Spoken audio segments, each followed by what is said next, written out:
That's form evaluates life. Some enter coffins, while others enter urns. Here, a group is already grappling with these urns. One individual curious inquiries about how many urns there are, to which someone replies that there are 33. However, they must complete their task today because the sun is rising. With that, they grab a shovel and begin filling the coffins with cement. Meanwhile, another person sees some tobacco and tosses it in a completely different direction. As someone ponders what kind of life they were leading and how they found themselves in this predicament. A beautiful girl, known as Snow White, serves as their target. The team leader Kim raises his hand and queries the supervisor regarding why she bears that name when she isn't Caucasian, but rather appears to be an ordinary Asian woman. He thinks she seems too weak to be a target.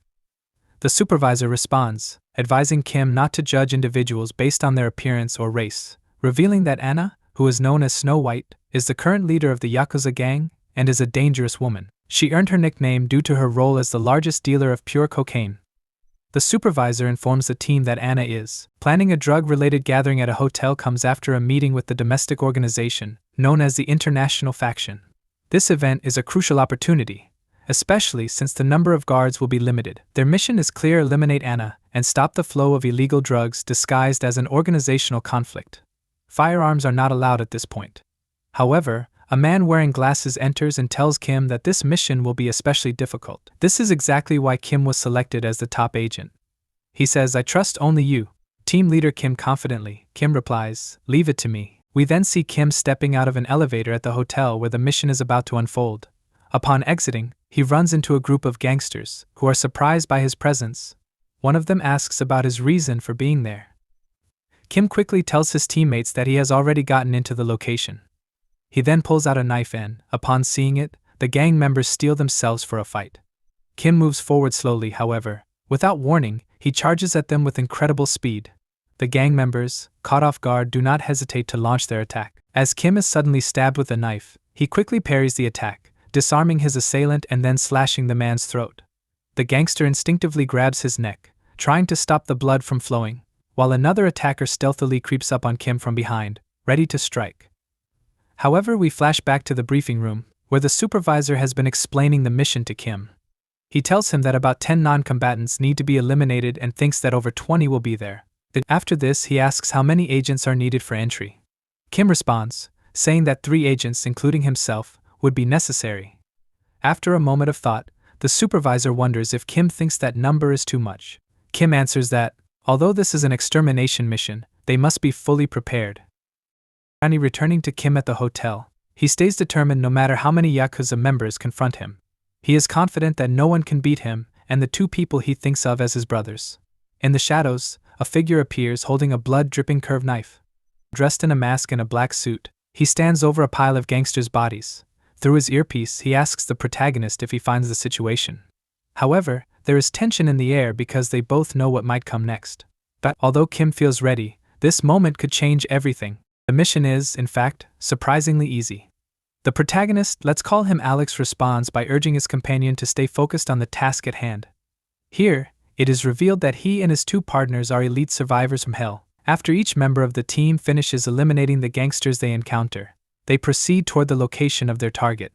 Standing before the door, Alex informs his companion that everyone inside will be under the influence of drugs, and that there exists only one exit. Thus, they must block it and eliminate everyone within.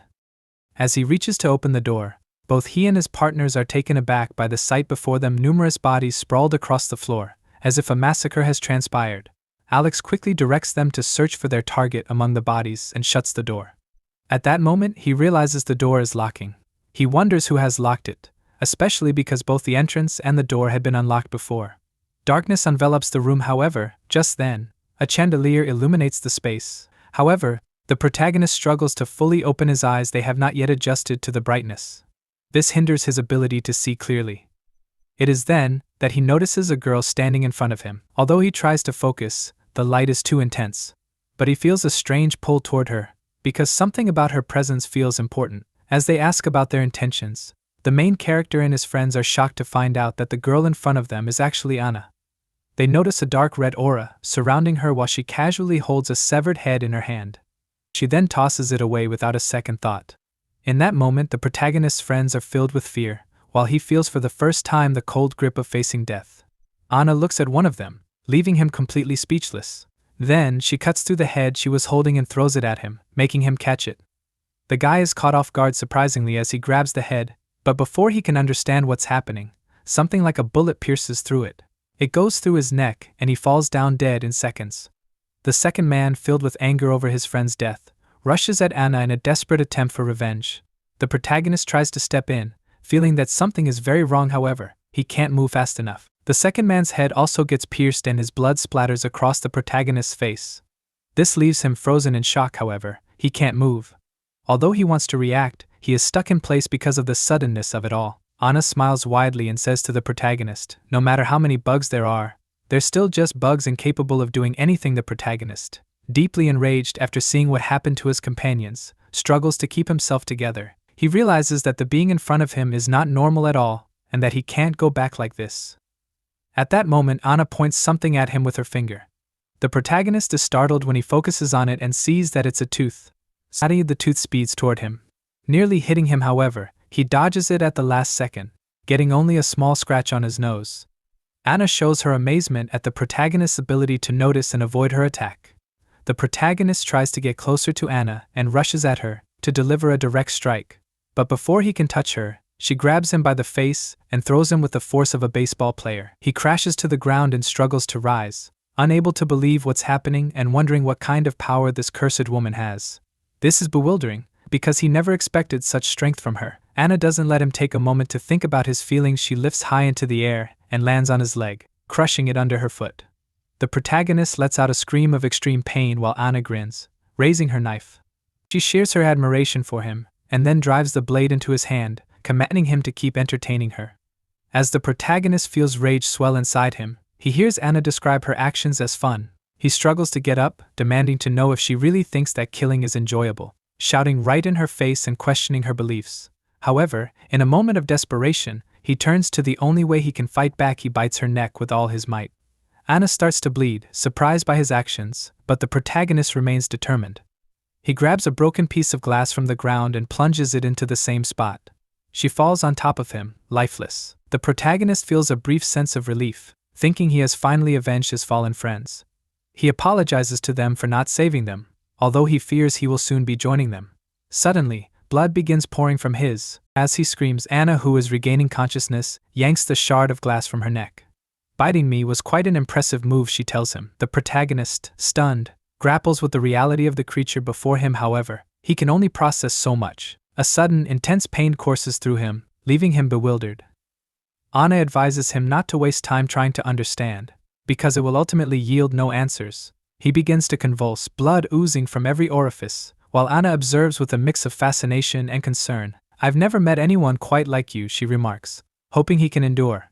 The pain intensifies and he clutches the knife still embedded in his hand, his veins bulging as if they might burst.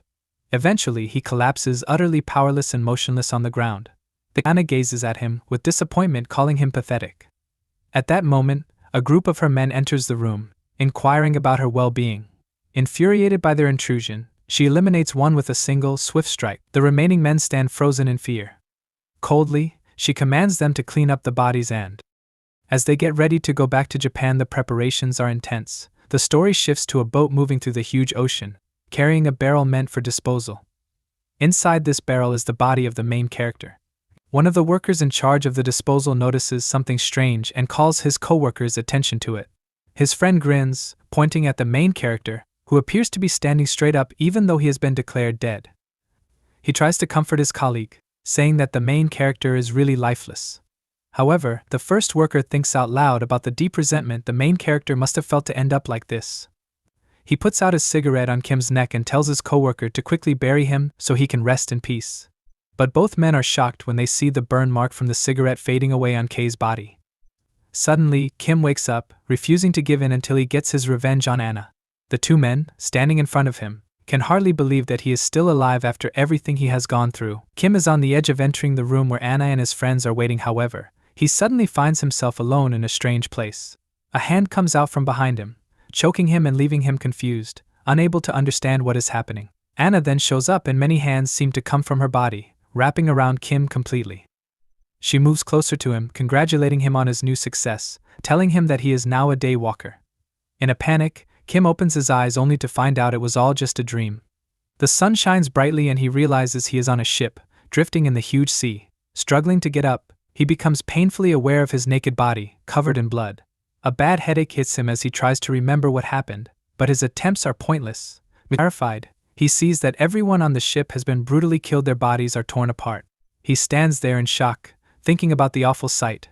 At that moment, a man clad in a suit and mask appears on a small boat, calling out to Kim.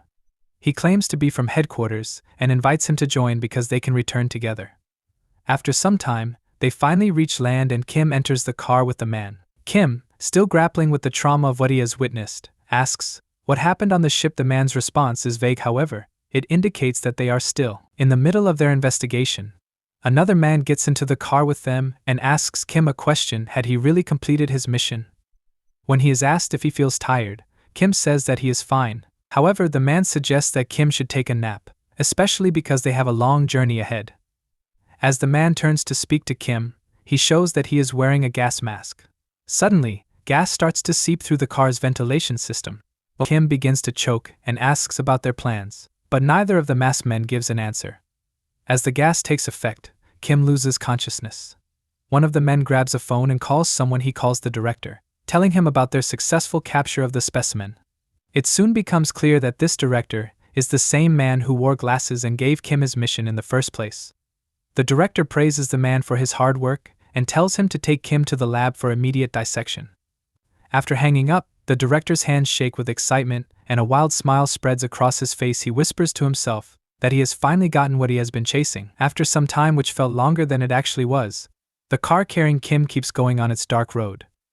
As the director shows up at the lab, he orders all researchers to gather right away when they open the car trunk to get Kim. However, instead of finding Kim, the boss is ready to start the experiments on him, which makes things messy. When one of the researchers lifts the trunk, he is shocked by what he sees. Instead of Kim, he finds the two masked men dead. The researcher is stunned, and before he can say anything, a bullet hits him right in the forehead. Suddenly, a storm of bullets bursts from inside the car, taking down all the nearby men one by one. The director stands there frozen in shock. In a matter of seconds, he is the only one still alive. At that moment, Kim steps out of the car. Upon seeing him, the director quickly turns and starts running as fast as he can, yelling and telling all youths to take out Kim immediately. Meanwhile, Kim calmly gets his gun ready as a group of armed men rushes toward him. One of them tries to stab him with a knife, but Kim blocks the attack and shoots him in the head. He quickly takes down two others with precise shots. Just then, another man tries to take advantage of Kim's brief distraction. Action serves to kill him. However, Kim skillfully dodges the attack and shoots the man's elbow, making him drop the knife. Next one, Kim finishes him off with a shot to the head. Noticing two more men charging at him, Kim swiftly retreats to evade the first attack too, grabbing the first man's arm and making him lose his balance and fall. Kim then shoots the second attacker and drives the knife into his neck to finish the encounter. Suddenly, Kim feels a threat approaching and is shot directly in the head. The man who fired the shot comes closer, declaring that they have finally subdued him. Kim appears lifeless, unable to move. One of them then cautiously steps forward to confirm his death. But Kim regains consciousness in an instant, grabs his gun and emerging from behind the car, continues to take down anyone trying to eliminate him. The man who shot Kim is in total disbelief that Kim is still alive after taking a direct bullet to the head. Kim strikes him, causing the gun to fall from his hand and begins choking him as the man desperately begs for his life. Kim is filled with rage, unable to understand how these individuals manipulated the situation. Although he knows he needs to finish this fight, he and his team who had given their lives for the country were only used for someone's personal gain. Flashbacks flood Kim's mind. The moment he killed the two men who had kidnapped him comes back clearly. But the documents he found in the car revealed the truth. After looking through them, Kim decided to get revenge against those who betrayed him. He moves toward the director, who turns around in fear. Kim walks toward the director, leaving a trail of bodies behind him. His whole body is soaked in blood, making him look terrifying. However, this change is not just physical, it represents the anger that has taken over him. Although he knows the risks, Kim feels he must confront his oppressor. Despite having endured multiple fatal blows recently, however, he is still alive. Kim doesn't fully understand what's happening to his body, but he isn't thinking much about it. He's focused on his usual mission, gathering information and eliminating enemies. The director tries to calm Kim down, saying that he will explain everything. He attempts to justify what happened, mentioning certain circumstances and even promising to help Kim get a promotion. Kim's response is a bullet to the director's thigh, causing him to scream in pain. The director pleads for his life, trying to talk again, but Kim cuts him off, demanding silence and an answer to his question. Kim asks what they did to him. The director replies with vague statements about a misunderstanding, trying to stall for time. Kim responds by shooting him in the other thigh again, commanding him to speak clearly. Finally, the director starts talking and asks Kim if he has noticed that he comes back to life, even after dying. This surprises Kim, and that his wounds heal quickly. Kim is stunned as the director continues explaining that some of Anna's followers have similar abilities. The director explains that, despite their recent rise, Anna and her gang have become the most powerful in Japan. This is largely because of the strange technology they have access to. That's why the organization is desperate to get this technology as well. Kim interrupts, asking if that's the reason they sent agents like him. The director confirms, saying they sent numerous agents before, but all ended up dead without gathering any information. So they revised their strategy and decided to send someone exceptional. The director continues to tell Kim that he no longer has to worry about dangerous missions because of the power he has gained. He congratulates Kim on his hard work and says he will become a hero. However, Kim is not interested in this nonsense and shoots the director in the shoulder. The director screams again, asking why Kim keeps shooting him after he's told him everything. Kim grows even more furious and tells the director that he's talking about making him a hero, while he had planned to turn him into nothing more than a specimen. He asks if the director. He realizes the horror that he and his team faced during the mission, and he accuses the director of not gathering enough information before sending them out, even when he knew things. And when things were normal, Kim blames the director's greed for the deaths of his comrades, saying that if it weren't for that they would still be alive today. The director, still reeling from Kim's accusations, replies, "Let's say you have some strange abilities, those Yakuza holes are just people too. Right?" He reminds Kim of his earlier words when he had said he couldn't lose to mere humans. However, the director then starts shouting at Kim, claiming that this is his job and they only died because they were on a mission with a death wish. He becomes more agitated, declaring that they did their duty by awarding medals to Kim's fallen comrades and asks what all the fuss is about. Kim loses control, kicking the director hard in the face. He pulls a knife from his pocket and tells the director to prepare to feel the pain his comrades experienced, warning that this night will be long for him. The director, now terrified, begs Kim to wait. But Kim doesn't listen and moves to attack. Just before Kim reaches him, a gunshot rings out, hitting the knife in Kim's hand and causing it to fall. Kim turns to see several cars arriving, packed with soldiers who demand that he surrender and drop his weapon immediately. The director yells at them, asking why they took so long to respond to his call. The troops quickly dismount from the vehicles and form a line in front of Kim, ready to fire. Kim senses danger as he sees the soldiers preparing for an assault, frantically searching for cover. However, before he can move, the soldiers open fire and Kim is riddled with bullets all over his body. He collapses to the ground and one of the soldiers orders them to cease fire. The director stands up, walks over to Kim's body and begins mocking him. He tells Kim that looking all high and mighty serves him right. He just needs to be tied up for life and give them his bloody gladness. Can't he resurrect and heal wounds too? Then just keep pounding away. He adds that despite his regeneration abilities, neither Kim nor the Yuza followers can escape this fate and withstand a barrage of gunfire. The director laughs derisively and tells Kim he's worked hard. Just then a girl hanging from the ceiling calls out to the director, catching him off guard. She asks if the man lying on the ground is Kim and introduces herself as one of the Yakuza members the director had been talking about earlier. The director, shocked, quickly orders the soldiers to eliminate her. The troops fire at her, but she vanishes in the blink of an eye from her spot on the ceiling. Suddenly, the girl appears behind the soldiers and one of them shouts a warning. However, she moves with incredible speed, slicing through them one by one. She continues slaughtering the soldiers mercilessly, and they cannot keep up with her extraordinary agility. The soldiers try to fire at her all at once, but they are stunned when they see her deflecting the bullets with her knife. She approaches one soldier and swiftly decapitates him. Another soldier, frozen in shock, watches his comrade's head fly through the air, but he doesn't have long to process it because she quickly sends him to join the others. Fallen, meanwhile, a sniper carefully lines up a shot aiming at the girl's neck and pulling the trigger. The bullet speeds toward her. However, to everyone's astonishment, she slices the bullet mid-air with her sword. The soldiers are now gripped with panic, wondering what kind of monster this girl could be. Although they're lost in fear, She continues her deadly rampage with unmatched skill. She stabs one soldier in the neck and swings her blade to sever at his head. It isn't long before she has wiped out all the soldiers in the area. The girl approaches the director, swords in hand, and stands before him. The last thought that crosses the director's mind is that the girl is undoubtedly a monster. She swiftly decapitates him with her blade. Afterward, she moves toward Kim and starts kicking him, as if trying to wake him up from a nap, despite the fact that he had taken more than 20 bullets to his body. The biggest surprise comes when Kim actually gets up. The girl informs him that Lady Anna ordered her to bring him to her. Upon hearing Anna's name, Kim forgets the pain and becomes consumed. With rage, he stands up, showing clear signs of transforming into a vampire, and commands the girl to get out of his way. She responds with corrections. It wasn't bring him in, it was bring him to me. However, the tension in the air makes everything feel more intense. Although they are arguing, there's a strange connection between them. This situation is complicated, but they both know it can't end well. The confrontation between Kim and the girl starts right away. The girl is surprised by Kim's ability to keep up with her in combat. However, Kim begins to feel more and more weak and wonders if this is because of the large amount of blood he has lost. He knows that the longer the fight goes on, the worse his situation will get. The girl, relentless in her attacks, leaves Kim with no choice but to use a final strategy. At that crucial moment, she recognizes his strength, saying that he has lasted for quite a while, for as she insists that this is the end for him. She skillfully swipes his weapon aside, exposing his stomach, and then drives her sword through his body with all her strength, completely impaling him. The impact hits Kim hard. Blood spills from his mouth as he grabs the girl's hand.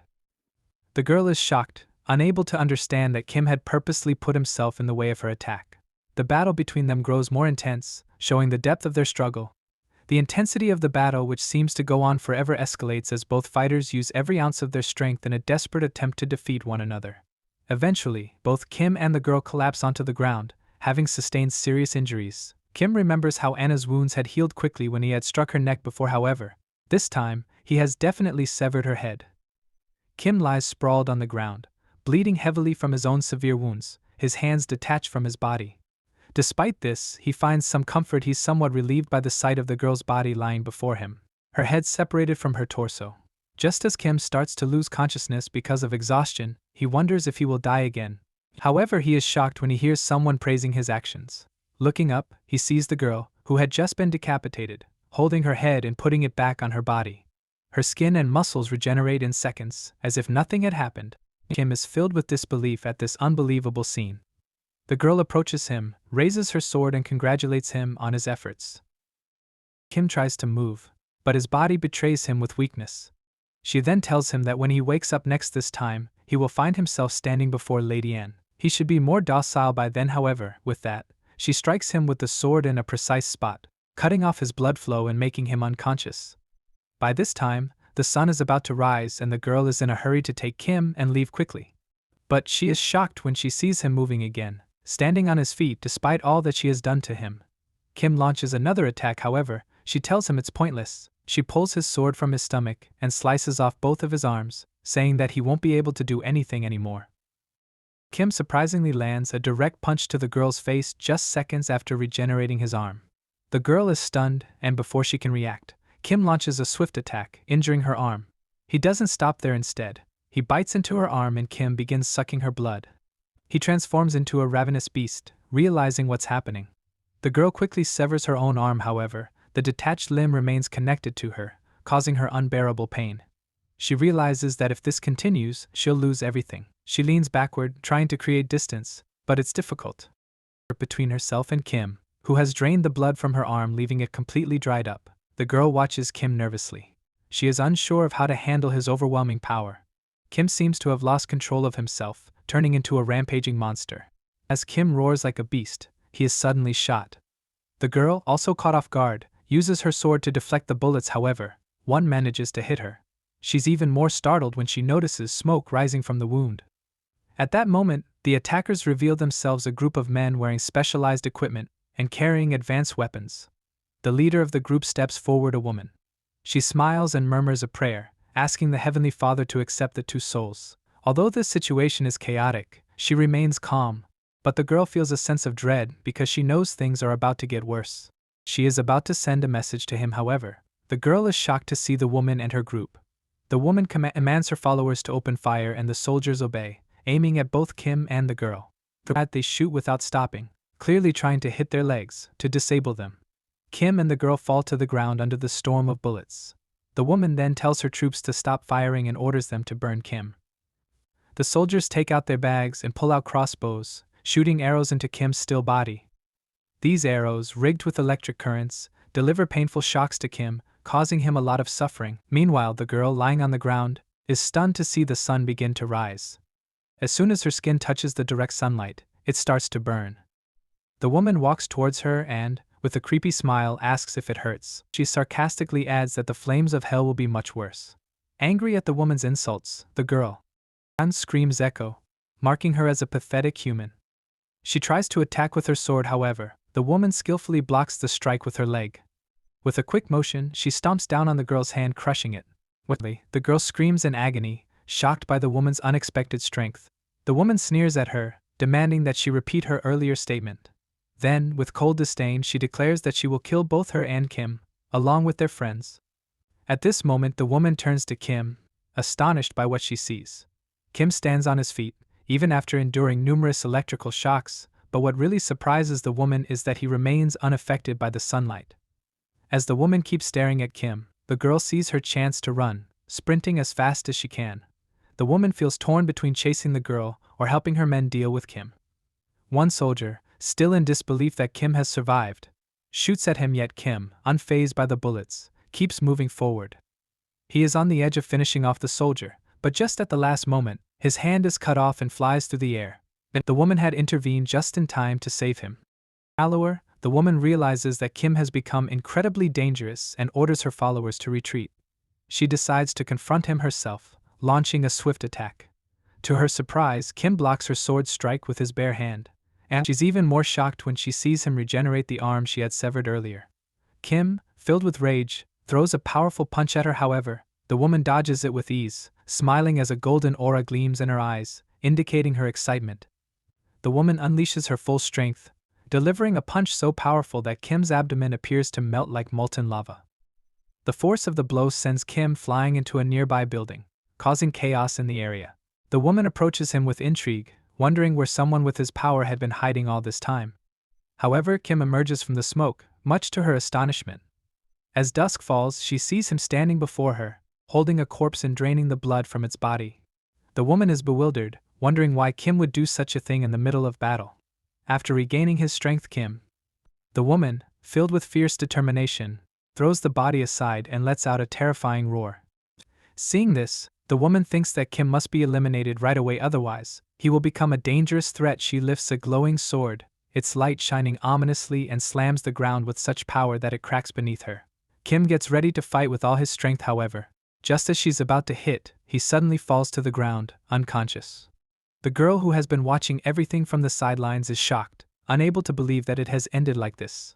Some time goes by and Kim finally opens his eyes to someone calling him team leader. He is surprised to see the commander, who had first briefed him on the mission, standing right there.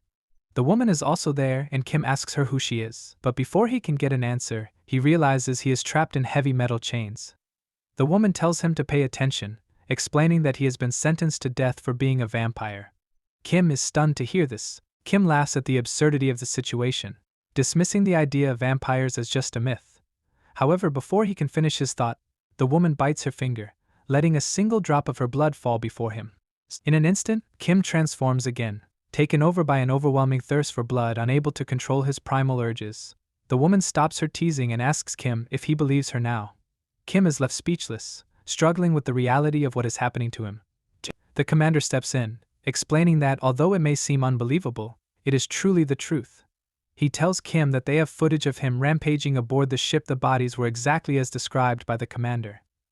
Because of this, Kim realizes he is responsible for their deaths. The woman speaks again, telling Kim that their attempt to take down Anna without fully understanding her true nature was a foolish move. Kim is shocked that the woman knows Anna is a vampire, especially since even the national intelligence was unaware of this fact. The woman replies calmly this revelation is expected, because her mission, and that of her team the Vatican Squad, is to hunt down and eliminate vampires. She then places her foot on Kim's chest. Waves of astonishment escape Kim as she informs him that, According to their rules, he should have been killed. However, she offers him a chance to survive if he agrees to become her dog. Surprised by the offer, Kim listens as the woman explains that they have a common enemy, Anna. She suggests they work together to take Anna down. The scene shifts to a hotel where Anna is dealing with the remains of the girl who confronted Kim, especially the most important parts of her. Anna shows her frustration, mentioning that some groups are taking over the cartel and absorbing the mafia. And she questions why capturing just one bug is still so hard. Furious at her own failures, Anna looks at the scattered pieces of the girl's body on the floor while the girl begs for forgiveness. In that moment, Anna takes off the girl's mask and starts to feed her her own blood. As soon as this happens, the girl gains incredible strength and her body heals right away. Anna tells her that this is her last chance and orders her to bring Kim to her. We then see the girl walking down an alley, being watched by a mysterious figure on top of a building. The time passes and the next day, we spot Kim. Seated in a car with a woman named Kim, he finds himself lost in thought, reflecting on the choice she had given him the day before: either die by her hand or become her servant. The commander had warned Kim to be careful, especially because the agent he had killed was part of the director's group. Consequently, they had no choice but to target him. As Kim digs deeper into his thoughts, the woman interrupts him, saying that she can't understand how he could be a vampire since he looks so normal. Kim asks why she brought him along and she replies that, if it weren't for her, all the factions would have come after him. In that case, isn't it better to get revenge together? Kim then asks if she trusts him, to which the woman coldly answers that she trusts him not at all. However, having a common enemy is enough for now. So, at that moment, they arrive at their destination, the main base of the squad, known as the Sanctum. Kim is surprised to see that it looks like an ordinary cathedral, and the woman explains that it makes for the perfect disguise. Kim's curiosity grows as the car starts to move again. He asks her, weren't they supposed to? To which she replies, this is not their destination. The woman tells him that he can't enter the Sanctum, because it is guarded by holy relics that stop vampires from getting in. Since Kim is being hunted by Anna, the woman has chosen to protect him herself. This means he'll have to stay with her later. Then, the woman goes into a hotel connected to the Sanctum and says that he will have to live with her. However, this situation brings challenges, but he is thankful for her help. Although it's complicated, Kim and the women find themselves in a hotel room connected to a squad that gives locations and leaves no records. The woman realizes she hasn't properly introduced herself. She tells Kim that her name is Mirror and that she is part of the Vatican secret squad. Kim greets her, introducing himself back. Mirror then tells him that he probably has many questions, and she offers him the chance to ask about anything he wants to know. Kim asks Mirror to explain more about vampires. Mirror explains that vampires can live forever as long as they drink blood, and they have physical strength that is much greater than that of humans, with some even showing special powers. Additionally, she mentions that most vampires come from ancient bloodlines, and Anna is the last living member of those ancients. Kim wonders if his transformation happened because he absorbed Anna's blood during their fight. He asks Mirror how to kill vampires. Mirror explains that the main method one is exposure to sunlight, which incinerates them. However, she notices that Kim is an exception to this rule. This might explain Anna's determination to capture him. Mirror suggests that by turning that to take advantage of their situation, they can create a chance to confront Anna. Kim must strengthen himself and Mira is ready to help him with this task. She then asks if Kim understands the real reason for his being here. Kim answers yes, showing that he was brought here because Mira is afraid of him. Mira, surprised by Kim's honesty, listens as he goes into detail about the situation.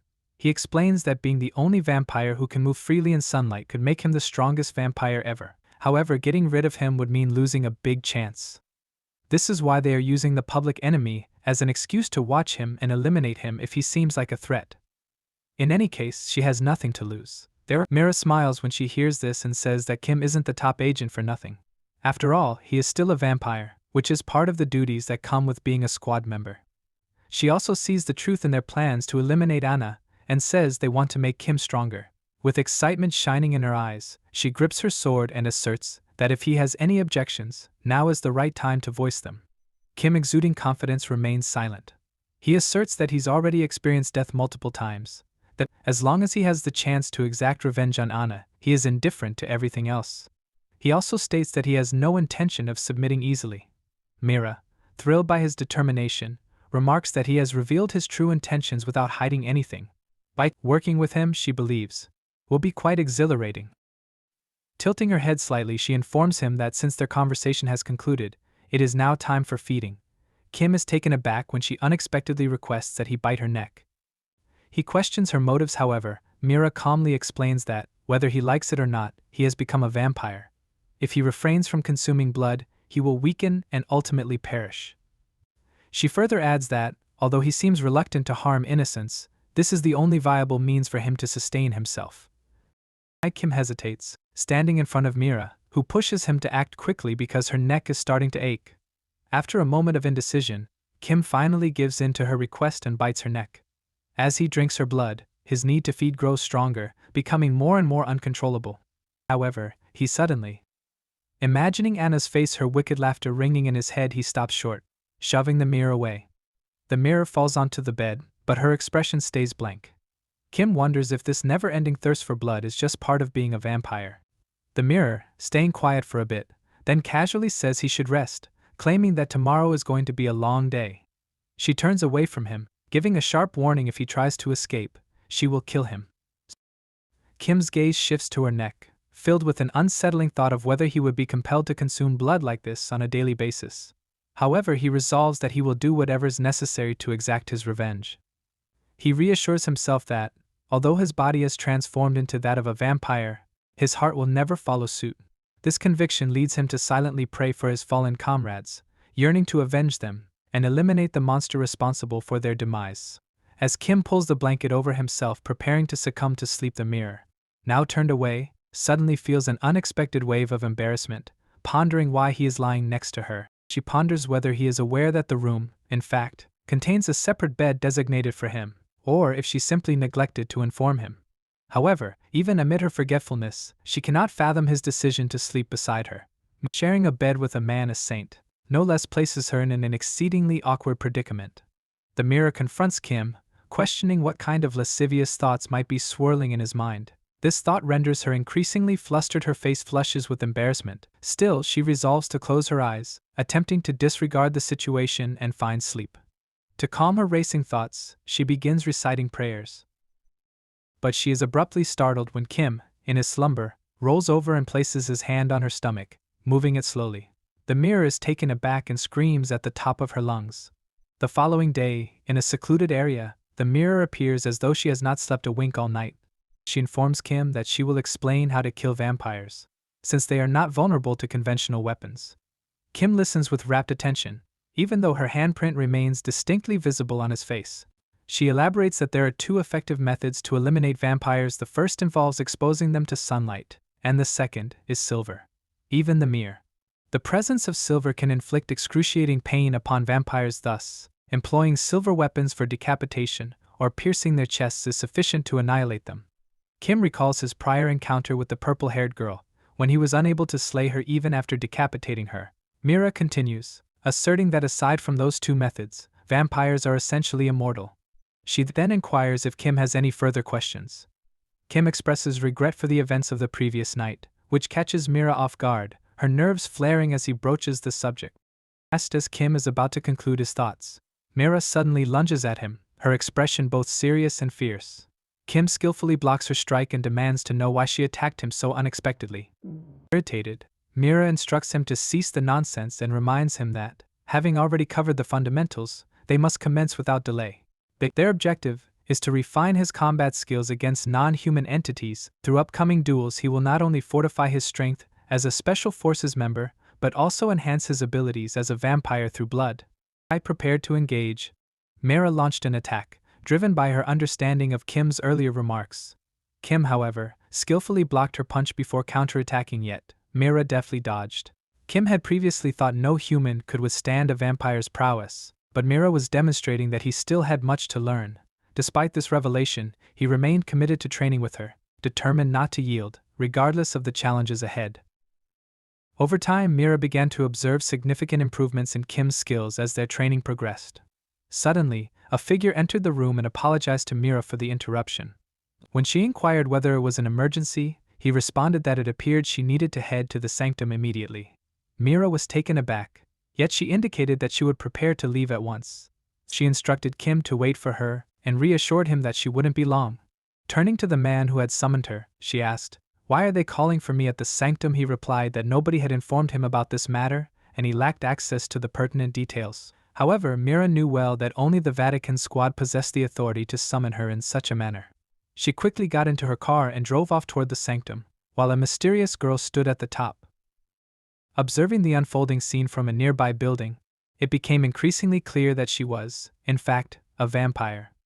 The girl pressed her hand firmly against the wall almost as if seeking support, muttering that she had finally found Kim. However, the atmosphere was tense. It felt as if the very air thickened around her. Although she was determined, a sense of uncertainty lingered. This was not merely a reunion, but a confrontation that could change everything. When she arrives at the location, a figure is waiting for her. The mirror, which looks like it's alive, greets him and asks about his reason for being in this place. He welcomes her, saying it's an honor to meet her, and thanks her on behalf of the Vatican for her hard work. However, he quickly shifts to the main issue, asking if she has successfully recruited a vampire into her ranks, all while looking at her with an intense stare. Meanwhile, at the hotel, everything seems normal.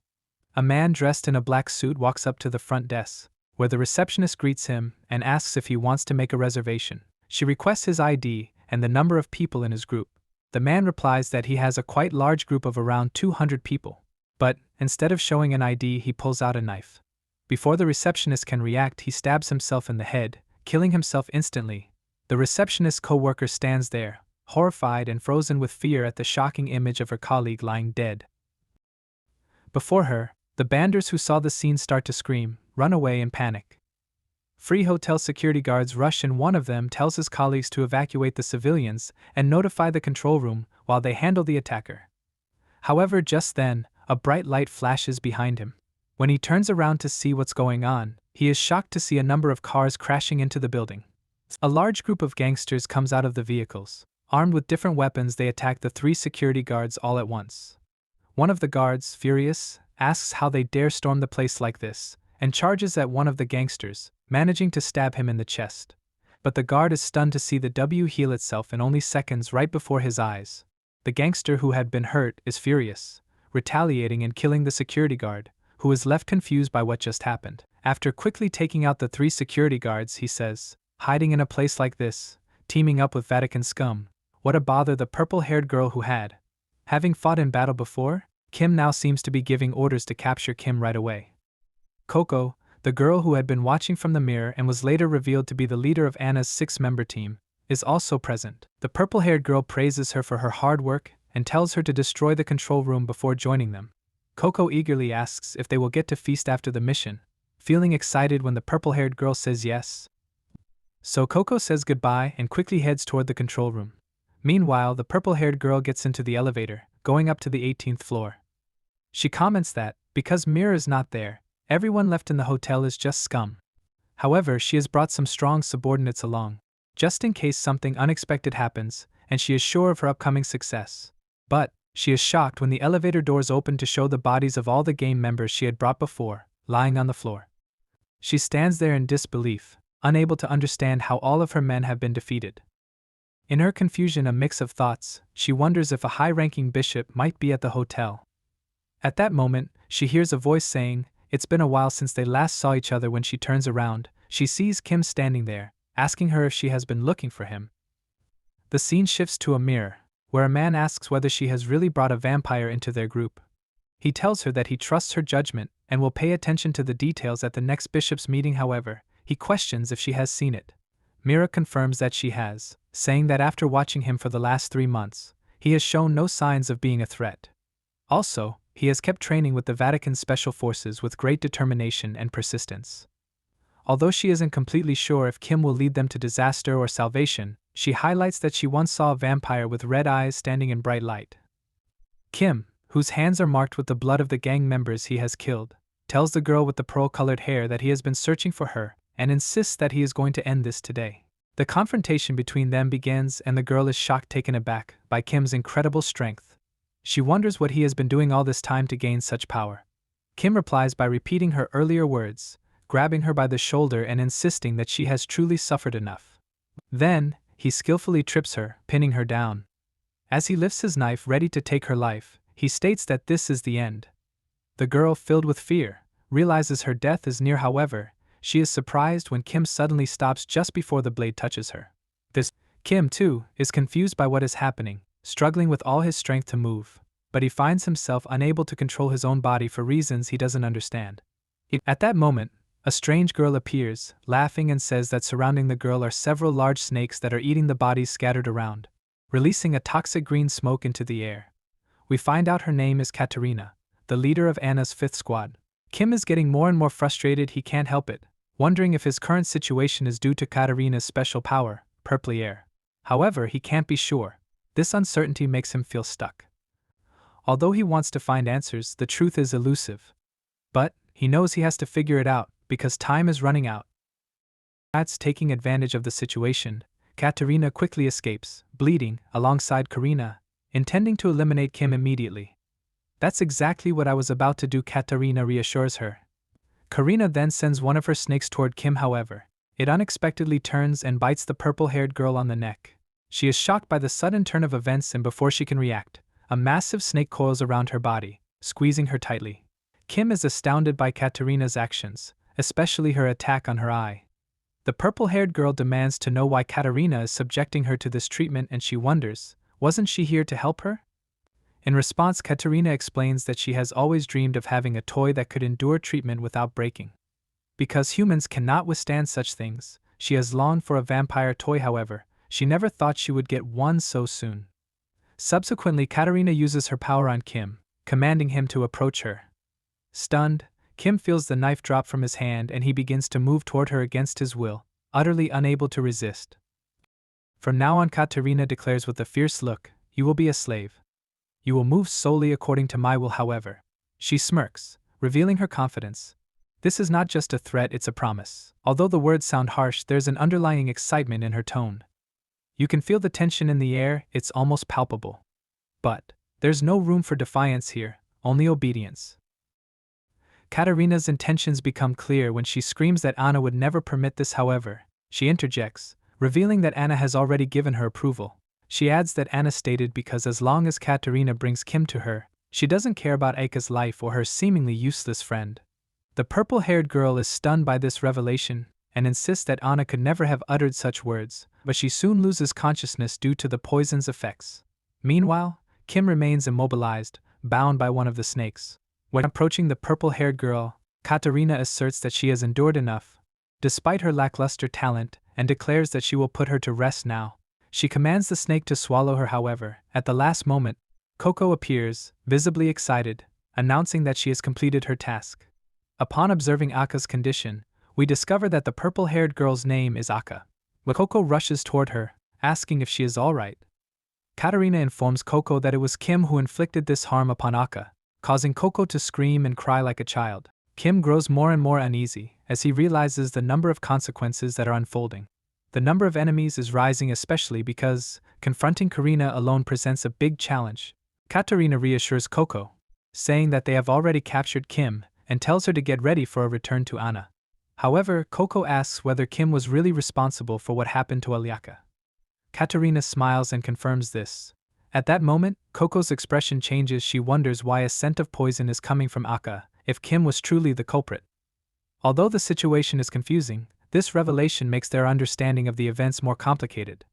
We flash back to a memory from Ayaka's past, a time filled with despair. She finds herself seated in a container-like space, tears streaming down her face as she longs to return home. Coco approaches her, extending her hand and asking about her name. Transitioning back to the present, Ayaka suddenly opens her eyes and sees Shu Kim beside her, asking if she is finally awake. Ayaka notices that Kim has managed to rid himself of the poison and can now move. Recognizing that their healing abilities differ greatly, she asks about Coco's situation. Kim responds that the circumstances are rather grim. Ayaka's worry grows as she watches Coco struggle to rise and understand the chaos unfolding around them. Coco is fighting Katarina and has successfully severed one of her serpent-like creatures. However, another snake lunges at Coco, trying to engulf her. Coco, determined, pries its jaws apart, using all her strength until she cleaves the snake in half. Kim observes that Coco is doing well for now, but he warns that she won't last long. He explains that Katarina's snakes and toxins make it nearly impossible to get close. As exhaustion begins to take its toll, Coco's speed will, inevitably, diminish. Ayaka realizes with a sinking heart that if this trajectory continues, Coco will meet her end.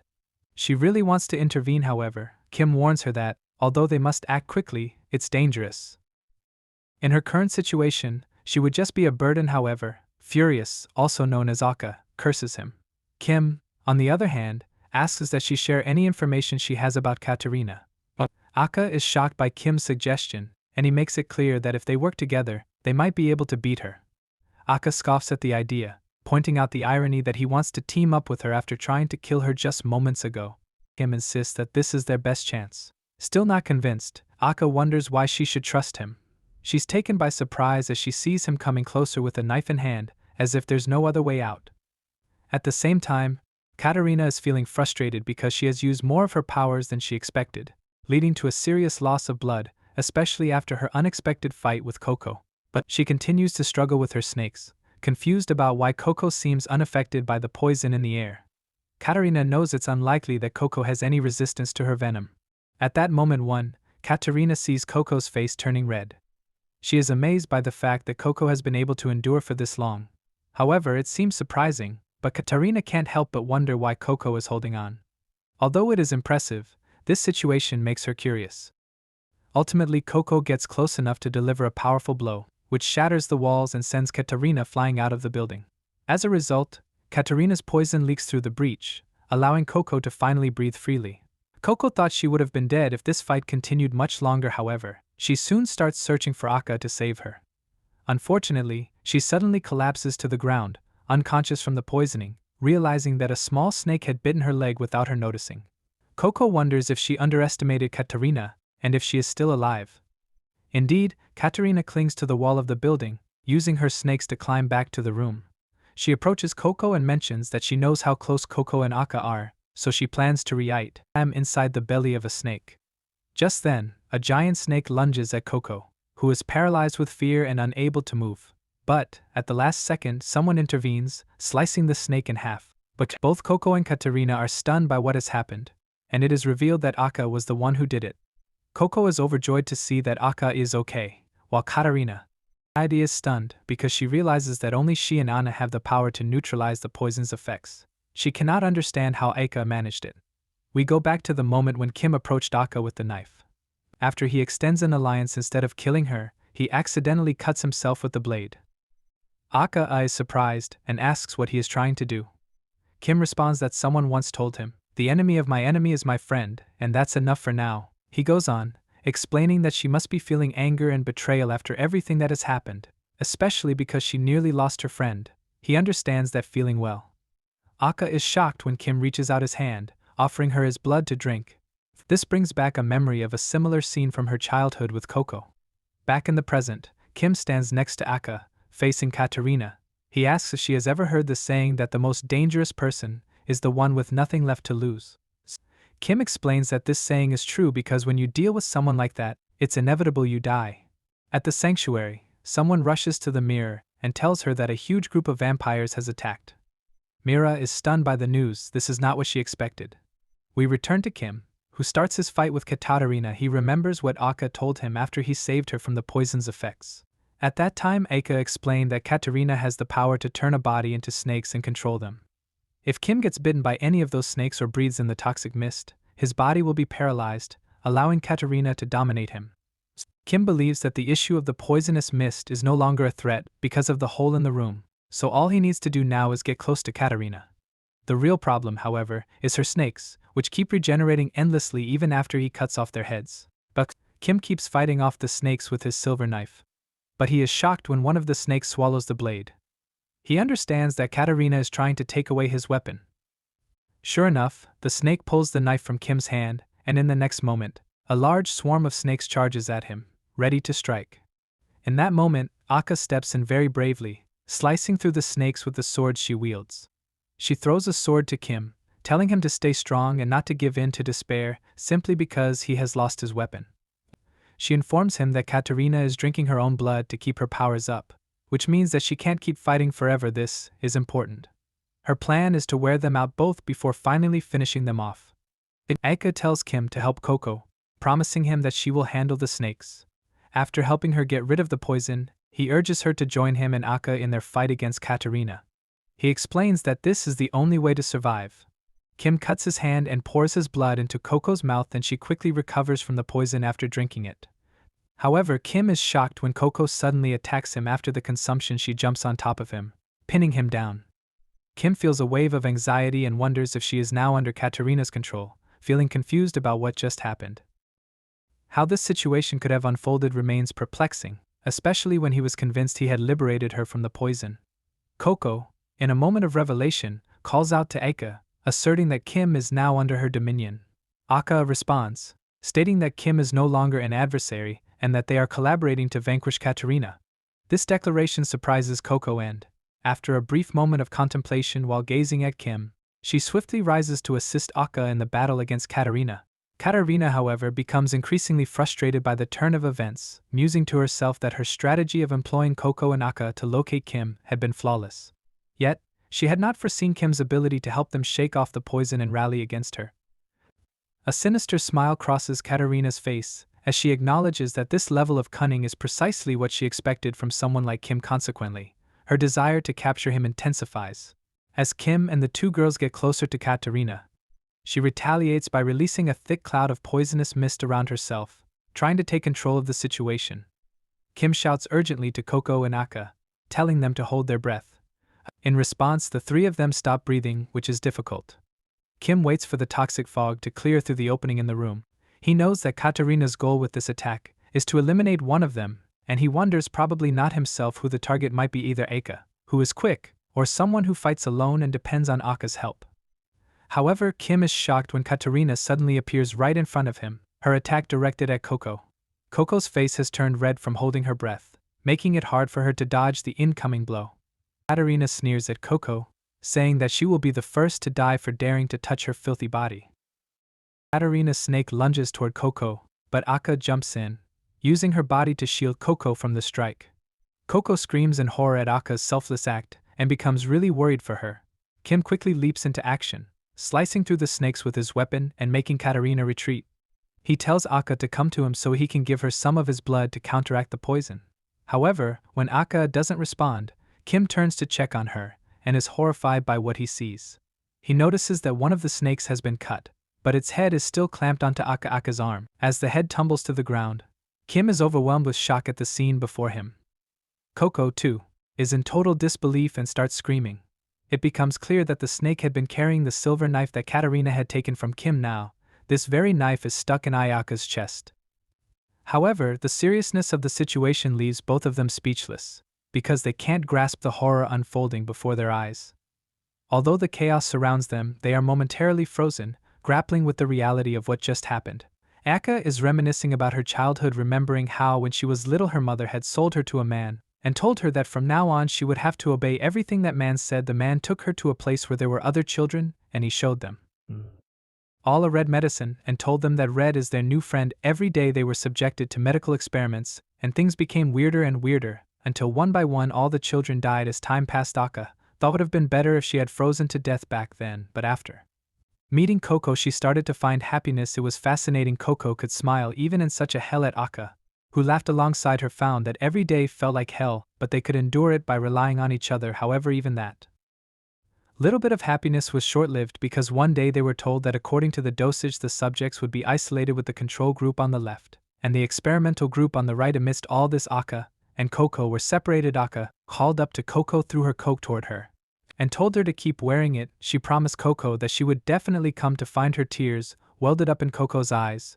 but despite this she smiled happily hearing Aka's words. A few years later, when Aka grew up, she was thrown into a room and told that she would stay there from now on. There, she saw a girl sitting, and it was Coco. Aka ran happily toward her, asking if she was alive. She had thought she would never see Coco again, but then Coco turned around and asked, "Who is she?" It seemed that Coco had forgotten everything. At first Aka was stunned by her reaction, but she soon realized that Coco's mental state wasn't stable. It told her that she wanted to be friends with her again. At that moment Aka thought about how Coco had saved her life, and now it was her turn to protect Coco. She felt grateful that they had both survived that hell, but that's right, one of them was physically unstable, and the other was mentally unstable. Yet, that wasn't all. The others there, trying to kill them, and another hell began. Aka intended to die, as she couldn't meet expectations because she knew she could be discarded at any time, but as long as she could live with Coco she would endure. She recalled how she couldn't even catch a bug at her last chance, and all that humiliation played through her mind. She saw Kim holding a knife to his hand and asked him what he was doing. Her mind also flashed at the thought of how it felt to be discarded after giving her all, and the frustration of losing a friend. Kim then told Aka to drink his blood, saying that he wanted them to stay together and escape from there. As Aka listened to him for the first time in her life, she felt understood by someone, and that someone was her enemy. Kim, to survive, she had stained her hands countless times, and even though she knew what was right, she hadn't been able to act on it. But if it was Kim, Aka called Kim by his name, kissed him, and thanked him. Her body began to disappear. Coco started crying loudly beside her, and Aka told her not to cry. Smiling at Coco, Aka promised that they would always be together, and with that her body vanished. Coco screamed Ayaka's name toward the sky and sobbed uncontrollably.